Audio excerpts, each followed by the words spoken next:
Mga kababayan, buong tapang kong ipinapanawagan ang inyong buong suporta sa aking anak na si Inday sa kanyang tungkulin bilang Vice Presidente at sa kanyang pagtakbo bilang Presidente ng Pilipinas sa 2028. Kung sakaling hindi na ako makauwi ng buhay sa ating bayan at dito na ako bawian ng buhay, malinaw ang aking hiling.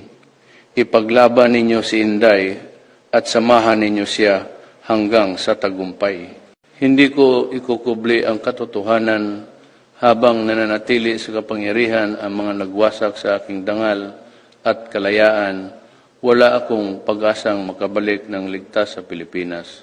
Kaya buong lakas kong iniiwan kay Inday ang responsibilidad na ituloy ang laban. Siya ang tatayo para sa bayan. Siya ang maniningil. Siya ang papanagot sa lahat ng may sala sa aking pagkakakulong sa dihig. Ito ay panawagan hindi lamang para sa akin, kundi para sa katarungan at kinabukasan ng bansa. I-share ninyo ang video na ito. Ipaabot ninyo sa lahat ang mensahe. Magkomento kayo at ipakita ang lakas ng tinig ng sambayanan. Run Inday 2028. Daghang salamat. Ang laban ay ipinagpapatuloy